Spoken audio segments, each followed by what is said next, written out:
Lalu bagaimana peta kekuatan timnas Indonesia versus Australia dan persiapan menuju laga tandang kualifikasi Piala Dunia 2026 di Sydney, Australia? Kita bahas bersama pengamat sepak bola, Bung Anton Sanjoy atau Bung Joy, dan juga mantan pemain timnas, Mas Bambang Nurdiansyah yang telah bergabung bersama kami di Kompas Petang. Salam sehat semuanya. Salam sehat Salam kembali. sehat semua. Saya ke Bung Joy dulu. Ini nih kalau kita lihat di yang baru saja disampaikan oleh Tom Haye, yakin menang karena ini komposisi pemain yang dipilih oleh Kluivert. Tanggapan Anda seperti apa? Ya, kalau pemain harus yakin menang. Itu menurut saya hal yang bagus ya. Karena ngapain jalan jauh-jauh untuk draw atau kalah gitu kan. Jadi ya kalau Tom Haye bilang yakin menang, dia memang harus katakan itu dan itu akan membangkitkan semangat pemain yang lain juga ya. Dan saya rasa menghadapi Australia di Sydney, ya meskipun main di Sydney, rasanya tidak tidak perlu dikhawatirkan juga karena kan Australia meskipun langganan Piala Dunia tapi ditahan Indonesia kan di Jakarta. Gitu. Jadi kepercayaan diri tinggi, tambahan pemain saya rasa lebih ke psikologis ya. Karena saya tidak terlalu yakin apakah ketiga pemain kecuali mungkin Pelupesi yang posisinya di gelandang bertahan. Mungkin itu dia yang bisa dimainkan awal gitu. Tapi kalau yang lain menurut saya masuk dalam registrasi tapi belum tentu masuk dalam DSP gitu loh. Jadi keyakinan saya kira sih memang harus ditanamkan bahwa Indonesia bisa menang lawan Australia. Ini harus ditanamkan ya Bung Joy, keyakinan akan menang. Saya ke Mas Bambang nih, sebagai mantan pemain timnas, jelang pertandingan menghitung hari, ini biasanya yang menjadi fokus di antara semua persiapan ini seperti apa? Ya, yang pasti awal itu kepercayaan diri. Tadi pemainnya sudah bilang, Haye tadi bilang, buat apa?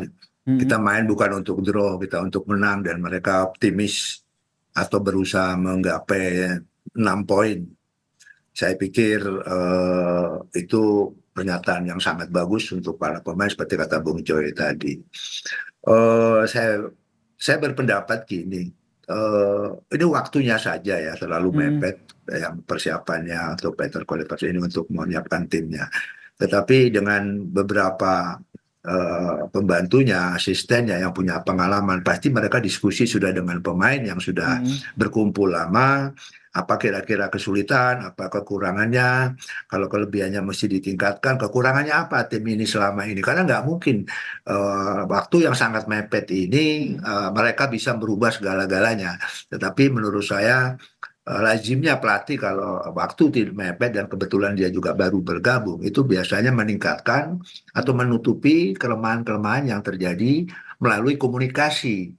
Kan ini anak-anak Belanda banyak di situ. Pelatih yang sekarang banyak apalagi behind the team-nya juga orang-orang Belanda. Komunikasi apa sih yang mau, yang kurang dan apa yang harus kita lakukan ke depan seperti itu kira. Jadi kalau ini salah satu kendalanya ataupun tantangannya adalah waktu yang pendek, namun menurut Anda nih Mas Bambang bisa diatasi dengan komunikasi yang baik ya antara pelatih dan juga pemain. Ya paling tidak bisa menutupi kira-kira apa sih kekurangan kita gitu loh. Karena waktu latihan kan tidak ada.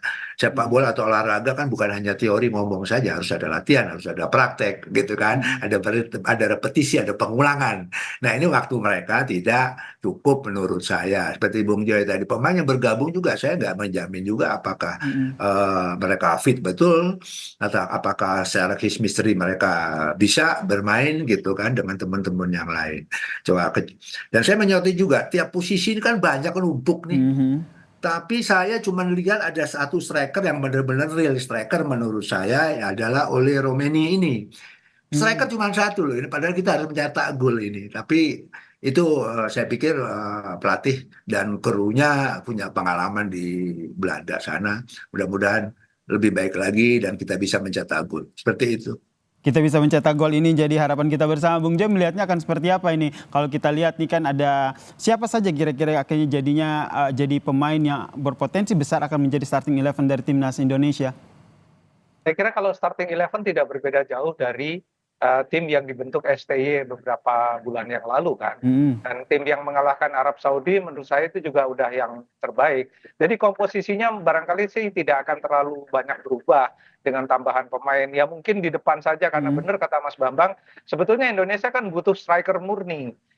Sementara yang didatangkan kan kebanyakan gelandang dan back gitu. bahkan kiper juga didatangkan. Tapi ya yang datang oleh Romeni saya kira memang dia satu-satunya striker murni yang ada sekarang. Rafael Struijk kan bukan striker murni, Orat Mangun bukan striker murni, Marcelino bukan striker, dia malah gelandang serang gitu. Jadi memang Indonesia tidak punya striker, ya kemungkinan besar kalau oleh Romeni dalam 2 hari dilihat oleh Kluivert, oh langsung bisa tune in dengan pemain yang lain, karena menurut saya backbone-nya tetap tim yang dibentuk oleh Sintayong kemarin. Jadi Kluivert tinggal meneruskan saja, menutupi kekurangan-kekurangan selama dipegang oleh Sintayong. Jadi rasanya sih dia sudah mempelajari ribuan video, ribuan gambar dari penampilan Indonesia. Dia tahu kekurangan mana yang harus ditutupi. Tapi kan memang waktunya berkumpul cuma 2 hari. Ini yang sangat saya tunggu nih sebetulnya. 2 hari ini mau ngapain dan apa yang akan terjadi melawan Australia ini menurut saya sangat menarik, karena 5 hari kemudian kan akan menghadapi Bahrain. Jadi menurut saya ini yang waktu-waktu yang krusial bagi tim dan Patrick Kluivert. Ya, ini tadi disampaikan lini penyerang begitu. Yang juga menjadi sorotan adalah kiper kita nih, karena juga menjadi salah satu menjadi andalan, karena pada saat melawan Australia di kandang Indonesia itu dari 19 tembakan dan 15 tendangan sudut semua ditahan oleh kiper kita. Nah, ini kita lihat line up-nya. Ini kan ada beberapa nama kiper dari timnas Indonesia maupun dari timnas Australia. Nama yang menguat tentu Martin Pas dan juga Matt Ryan nih. Kalau dibandingkan dari performa keduanya nih, Bung Joy, Anda membacanya seperti apa, Bung? Saya kira Martin Pas sejauh ini meskipun dia membuat beberapa blunder ya, tapi masih yang terbaik sekarang di tim gitu loh. Dengan adanya Audero ya di lini belakang atau di sektor kiper, ini menjadi lebih safe aja, lebih aman gitu. Dua-duanya agak sulit dibandingkan karena sama lah kira-kira. Dengan Matt Ryan saya kira juga kurang lebih sama ya. Jadi Martin Pas kalau dalam kondisi yang sangat fit, dia sulit juga ditembus gitu loh. Cuma memang kadang-kadang kalau Indonesia mendapatkan tekanan yang sangat besar, berkali-kali dihujani oleh tekanan, memang beberapa kali ada blunder, tapi menurut saya itu kan wajar. Ya, kiper sehebat apapun pasti ada hari jeleknya gitu loh. Tapi kita berharap kan lawan Australia ini tekanannya nggak begitu berat. Meskipun saya tidak terlalu yakin juga Patrick Kluivert akan menerapkan strategi menyerang karena menghadapi tuan rumah di Sydney dan rasanya sih akan lebih bertahan dulu. Nah, yang saya penasaran apakah pakai 4 pemain bertahan ataukah pakai 5? Karena kalau pakai 5 itu sebetulnya kan sama seperti yang dipakai Sintayong kalau menghadapi tim kuat. Tetapi kebanyakan pemain yang berlaga di Eropa pakainya 4 pemain sejajar gitu loh. Nah, ini perubahannya agak sedikit signifikan di belakang. Tapi menurut saya tidak terlalu inilah, karena pemain-pemain Indonesia yang ada di Eropa, meskipun yang berlaga di luar Eropa, sudah terbiasa dengan berganti formasi. Sudah terbiasa dengan berbagai formasi termasuk lini belakang. Kalau kita lihat pertandingan sebelumnya kan bisa dikatakan pertahanan Indonesia ini cukup solid begitu. Saya ke Mas Bambang. Mas Bambang melihatnya seperti apa nih? Karena pertahanan yang solid tidak cukup kan, kita juga butuh penyerangan yang bagus begitu. Dan ini menjadi PR kita di pertandingan sebelumnya. Itu yang saya mau katakan. Kalau soal pertahanan, kalau lihat database-nya atau kita melihat pertandingan-pertandingan sebelumnya, sebetulnya kita kan kemasukannya paling banyak lawan Jepang. Memang Jepang kelasnya luar biasa gitu kan. Tapi lawan tim-tim lain kan kita masukannya minim. Justru kebalikan, kita sulit bikin gol.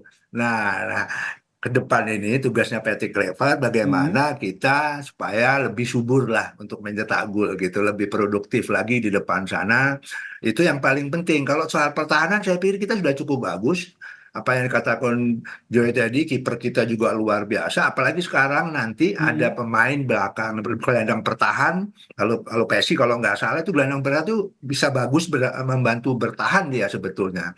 Jadi lawan Australia nanti bisa saja kalau Bung Joy tadi bilang mungkin kita flat four gitu, bisa dibantu gelandang bertahan. Jadi 5 juga bertahannya gitu, 5 pemain. Bahkan kalau kita pakai 2 defense midfield umpamanya, kita bisa 6 juga gitu Bung Joy.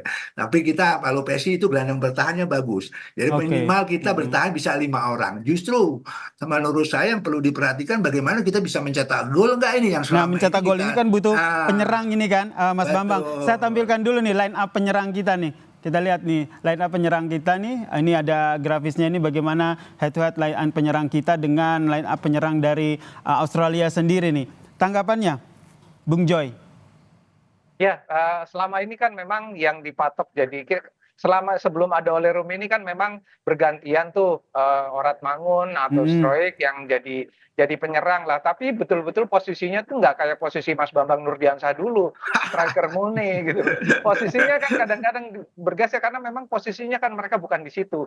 Dengan Mhm. adanya Ole, rasanya sih Ole akan dipatok sebagai target man. Kalau dia langsung tune in ya dengan tim catatannya pada 2 hari latihan itu kan menentukan sekali gitu. Mhm. Memang di sektor depan ini, menjadi krusial karena tidak ada satupun selama ini yang betul-betul menjadi orang yang mampu katakanlah dari 3 peluang mencetak 1 gol gitu, kira-kira begitu. Nah, ini kita butuh orang seperti itu karena nggak mungkin hanya bertahan aja, harus Oke. harus menyerang, Hmm.